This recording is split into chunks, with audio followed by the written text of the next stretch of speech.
everyone, this is Niriti Porwal. I'm an architect and urban designer. I work closely with the city of Udaipur. We are in conversation with Dr. Rajeshwari, who has been a crusader in women empowerment.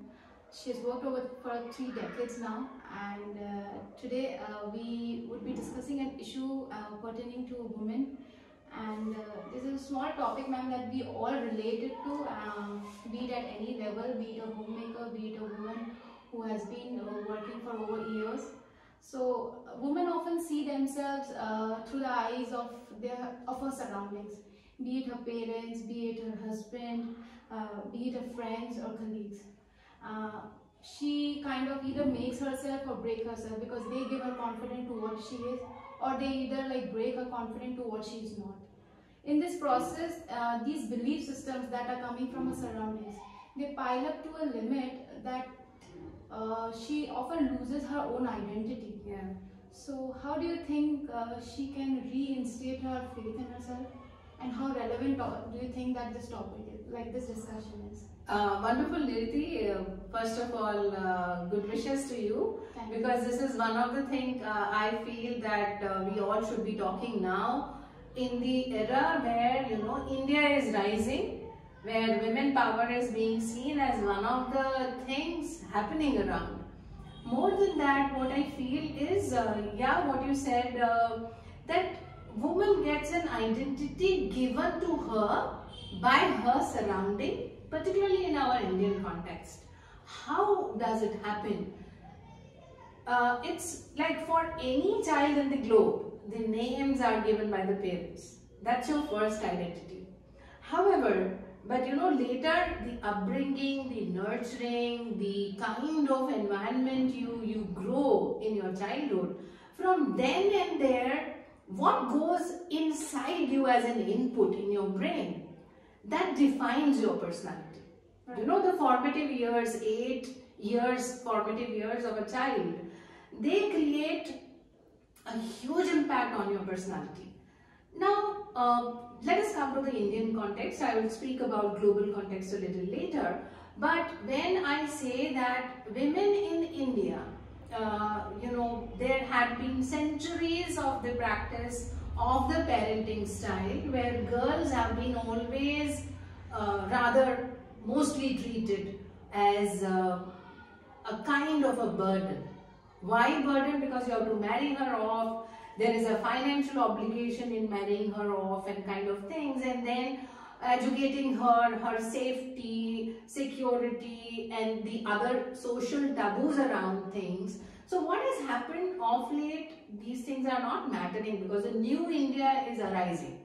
There all these problems are not being taken into account. However though, like for the generation which is mother today or a grandmother today, for them the India was kind of that you know, backdrop.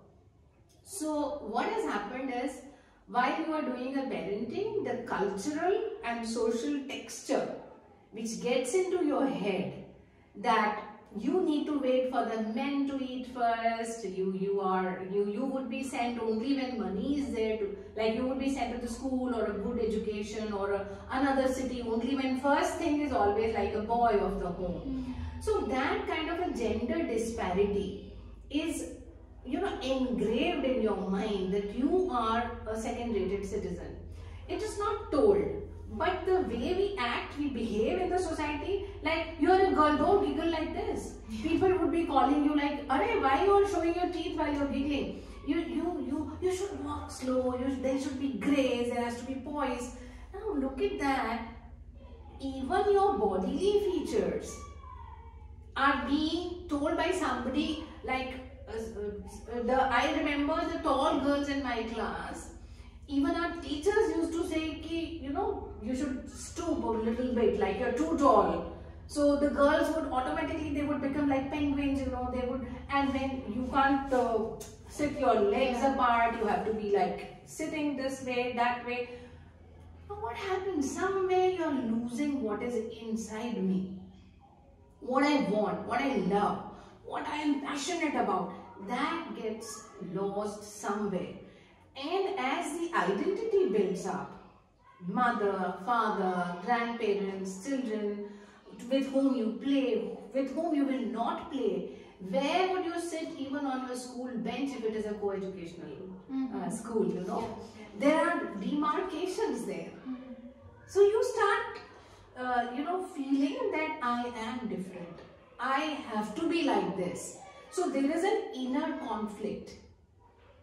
My personality is outgoing. I want to do this. I want to run. I want to climb the trees. But somebody, oh, you're a girl. You can't do it. You have to be slow. You have to be graceful. You can't do like this. And you can do like this. So that can't and can, that bridge is so difficult for the girl to pass over. So it is in the childhood stage itself it goes like that. And then your careers are decided by somebody else. Where would you go? What would you study? Why you would not study hard subjects? Or why would you not take anything technical which would need a lot of, why girls were not sent in police jobs? Yeah. This is not, you're delicate, you should not, you can't bear the stress which may be there in these kind of jobs. Even in administrative services, you should go to the allied services, don't go to that. Even educated parents were like that. But I'm so happy that last 1.5 decade has seen a huge turnaround in the social texture where parents started recognizing my girl child is much more brighter. She has got her own dreams. So let her flourish, let her go out. But somewhere, there is again, we are creating one more conflict. There is support in the family, but other surroundings are not very supportive. You're concerned about safety and security of your child. So then, those conflicts in the mind somewhere put a lot of question marks in the mind of the woman of tomorrow. So that is one very, very, very important point you have taken, and I'm so glad that we are talking about it today. Like something that you say that this has to be nourished like when she was a child. Today we have all grown up, but we want this change to happen. How do we make a start?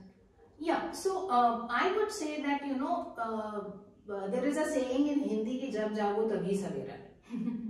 There's a very interesting saying which says that whenever you open your eyes, the dawn is there, the day has arrived, the sun is there. So realize that thing. So the day I feel I am not doing something which I should have been doing, or I have a kind of a different passion, or I need to create my identity, I think no day should be wasted. The day you realize that you need to. That realization coming may be internal or external. Yeah.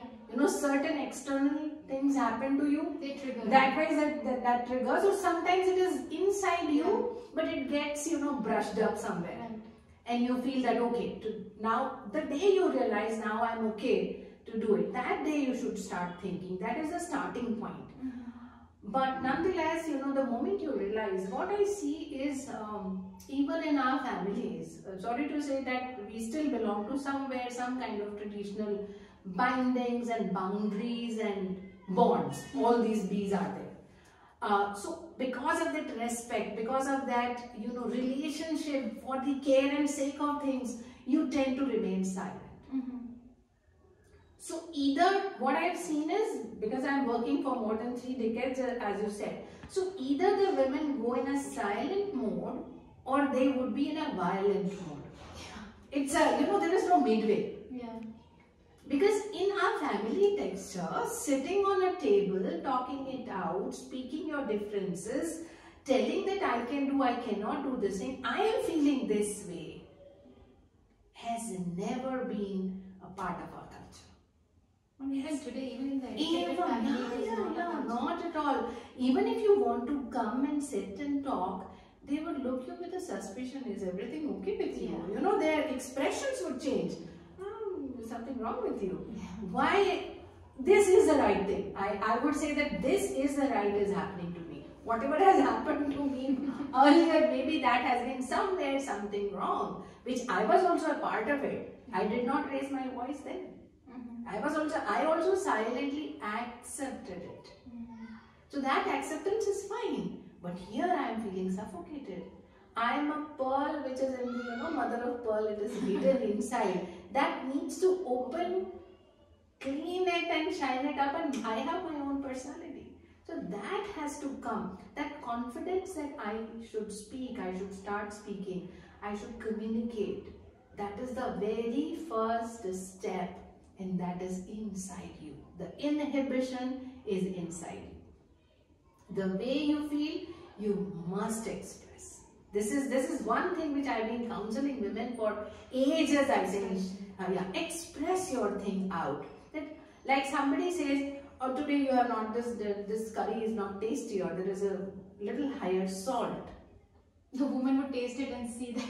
Yeah, and it is like that. And there has been a thing where the family gives you a guilt trip of doing something which was ought to be perfect and it is not perfect. So that guilt tripping, she can say that, see dear, I tried my best. Not every day is same for me. Okay? And I would imagine that if you would have done this thing, how would you have made it? Let me learn through you. So we have not drawn those things. We have not, and then everybody would know, this is your job. Why? So there is again the demarcation. This is my job. This is a house lady's job. This is a girl's job. This is a boy's job. This is a house owner's job or a man's job. These demarcations are now, the barriers are dissolving, and the concept of metro men has come in. Where you are teaching the boys to be resilient, to be doing the household chores, and taking responsibility, in sharing responsibility. The young couples, or those who are both working, they have started supporting each other. That okay, if you are doing something else, let me boil the eggs, or de-shell them, or do this thing, or cut the salads, or decorate the table, or set the table, or make the bed, or something like that. That is slowly starting up. But yet, the other women in your home may be the one who may be, oh, my son is doing this thing, you are making him do this thing.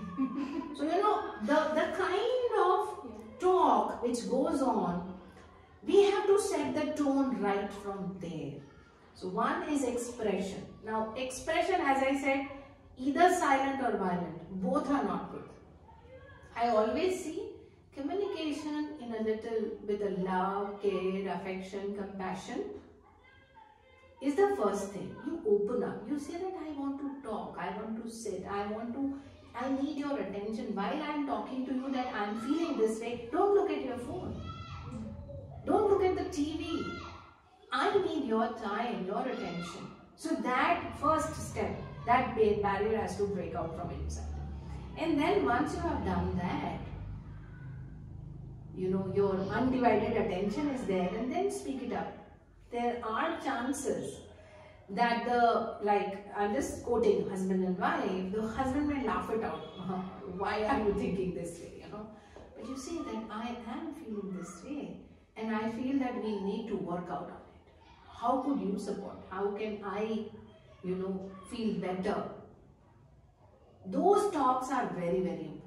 And somewhere, educated boys and girls, they try to. Yeah. But the differences will never melt if you don't hit that through your heart. It is not a fight. It is not something where the ego comes in. It is a thing, it's your bond, it's your relationship. So that maybe, one can care about. Usually people do not care about it. But that's where and a lot depends on how you have been brought up, what your family circumstances, your scholastic, approach, where did you learn, were you exposed to different cultures, or you were always, in your own cocoon. Lot of things are, responsible for that kind of, whether someone can communicate that way or not. It's a huge thing. Yeah, it's a huge thing. In this whole process, one thing I understood is as you said, that you have to speak out, express. And women, as you said, they often go in a silent or a violent mode. What is that midway, and which I may call it like an assertive way of calling, where she can be polite, she can be gentle, and yet she can be assertive. Yeah. Are there any particular techniques? Because See, one thing is that emotions need to be balanced. Very first thing is conquer your emotions, because anything when you talk out of emotion, you may give a wrong picture. This is a very important thing. I always speak up about the emotional intelligence of women. There are studies, enough study which proves that women are more emotionally intelligent.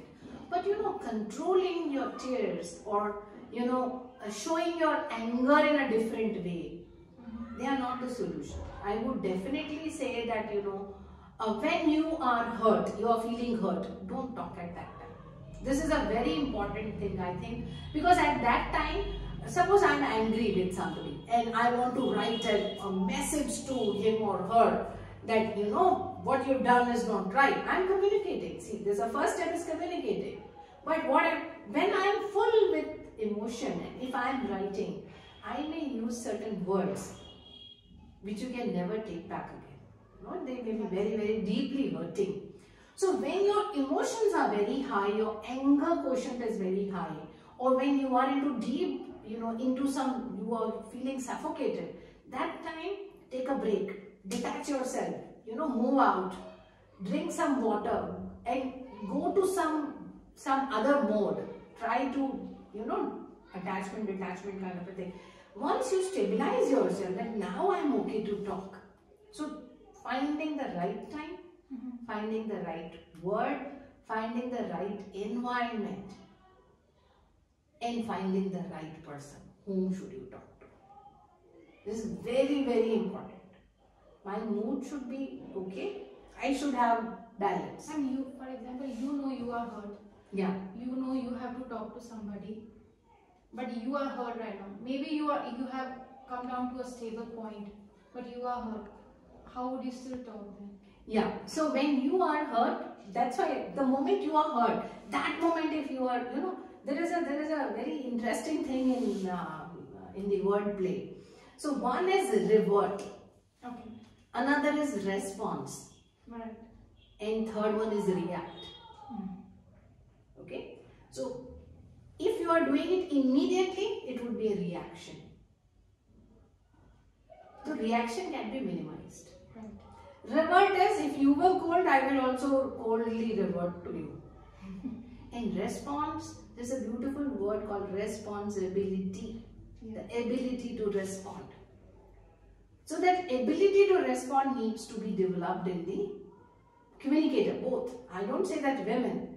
Right. But I say that when I am feeling hurt, I should try not to react. I may revert. I may say, express my displeasure. But not by words. But not by breaking, plates or doing something which would be... Yeah, of course not, right? Or maybe, women start crying, or they would go to another room, or they would say, I'm not talking, or something like that. That is again, I feel that it is momentary. We all are human beings. My emotions and your emotional balance and somebody else's emotional balance is not the same.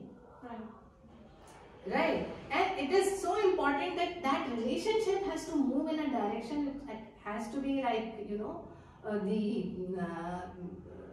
in a perfect sync. It has to go in a perfect sync. In that way, what I see is that responsibility, that response, the response can be, okay, whatever you said, right moment, at this moment or that time, I felt there was a little, you could have said it better. है ना, जैसे आपको किसी ने कुछ कहा, तो you say that, oh, I think that could have been worded better. Okay. Yeah. So even if you immediately telling something, but still you can make a person that, okay, I didn't like it. Yeah. But that is very, very important. Second thing is, of course, the balance, as I said, and when you're deeply hurt, you forget all these balances. Yeah. When you're deeply hurt, you really forget. And what happens, let me also tell, nothing happens in one day. So one day you have been silent, you did not tell, it piles up, piles up, piles up, piles up, piles up like a, volcano. It's there boiling inside, you don't know when it erupts. The moment it erupts, it's destructive. So all my points are to tell that don't be like a volcano.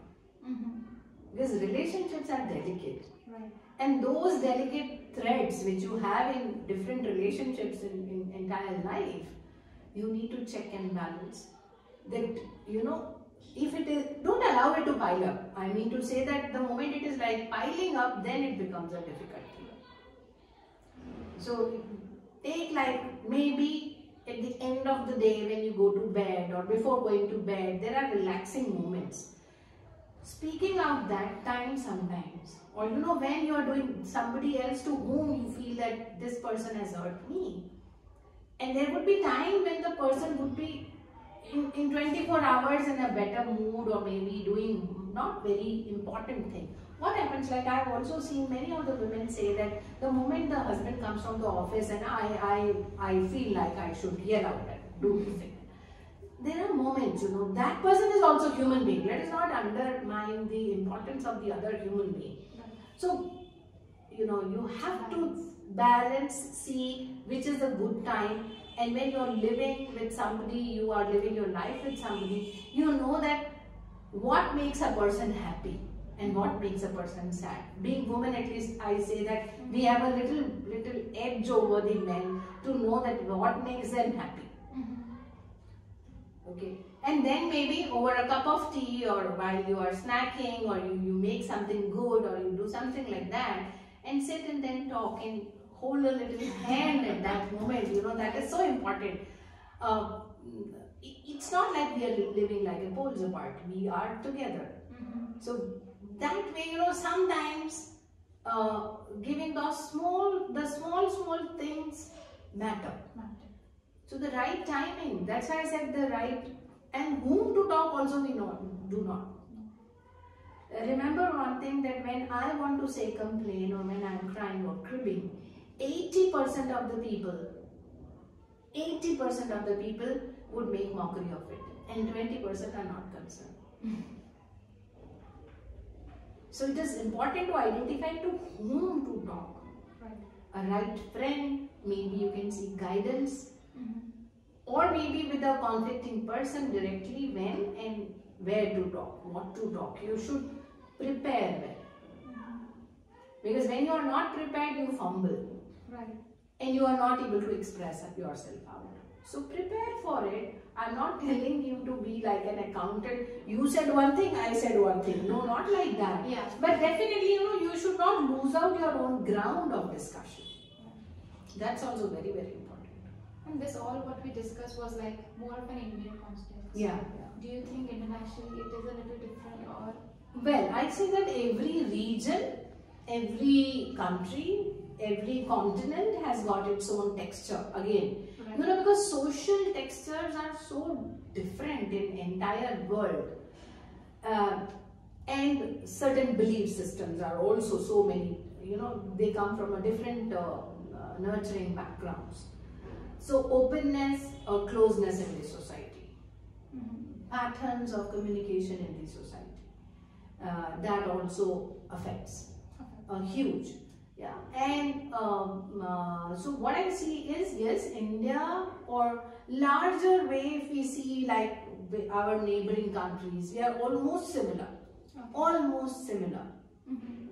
but as we go a little farther from India, like Europe, or you see US, Canada, or you go to somewhere Middle East, or those kind of countries, or if you go down towards Australia, or so everywhere there is these continents. Russia, they would have all. So there are certain women-driven economies. There are some, like I went to Vietnam. I found that women are respected like anything. And you go to our own country, go to Kerala or you go to the northeastern countryside, you would find the matriarchal societies are there. So the women have little more power and social, social sense. So some make certain things, and let us not forget one very important thing is the financial freedom of a woman. That also decides whether you can speak up or you cannot speak up. Very, very important point. You know, when you feel that you don't have that financial holding behind you, so what would you do if you are rejected, when you are, you are separated, you are divorced, what would happen to you? So that thing also comes and holds somebody to speak up or not to speak up. Okay, so there are so many things, and internationally what I see, the parenting styles are so different. They are very accommodative style, the free styles where you see in US you would see that a lot of difference in parenting. They let you do what you want to do. There is nothing like you can't do being a girl. Right. It's nothing like that. Now we are opening up to that kind of a philosophy. Right. But somewhere certain economies, certain freedoms, certain parenting styles, and certain policies, civic policies or legal policies, everything matters in international scenario. Okay. In India, when I speak to tribal or other society people, or maybe even women at large, I see that they are not very well aware about their legal rights. Yeah. Whereas that is very high in European context, if you see, or in your US, if you see US. Yeah. The legal rights they are taught through your when you are growing up. Education system. That it's there in your education system. So that itself makes a lot of understanding. And here we feel this is right, this is wrong. Whatever the family says, this is right, this is wrong, you would believe that that is the law. The law may be something enabling, empowering, emancipating, but you have not looked into that aspect because you were not exposed to. Right. We always feel police, law, these are the last people you should resort to. Right. And in US, you live in US, you know that. It's the first thing you do to call 911. Yeah. Here it would be the last thing to go to police because you think you want to avoid that trouble. So see that the textures are different, your upbringing, the government systems, the legal policies, the financial freedom, they are so different. And in India you have property kind of a thing. Right. Yeah. So ancestral properties, how they are distributed, when it go, to whom it will go, that is also decided. Okay. So financial freedom is also very, very important. That's why whenever I'm talking to girls, and I always say, even if you do a small thing, do something for your own economic independence, because then you are a little more freer by your mind that if you are left alone, still you can manage. Right. So that's very, very important thing. Yeah. And my last but not the least question, to make a start, do you think are there could be a milestones that we could keep as to achieve this? Yeah, so there is one perspective, Nidhi, which I would say, there is no need to suffocate and kill yourself. This is very, very important. You can't be the sacrificial lamb for your lifetime. There has to be a time where you should raise up and say, this is enough. Enough is enough. It's very, very important because as I said, if you are silent, so people take you for granted. That taking for granted, you have to say that I am discomforted by this. Don't take me for granted. I'm a human being. I have to create my own USP, my own value proposition I have to create. So that value proposition that I will do this thing, I will not do this thing. In an assertive yet polite way you can speak. But why there is always a politeness only on the women's side? No.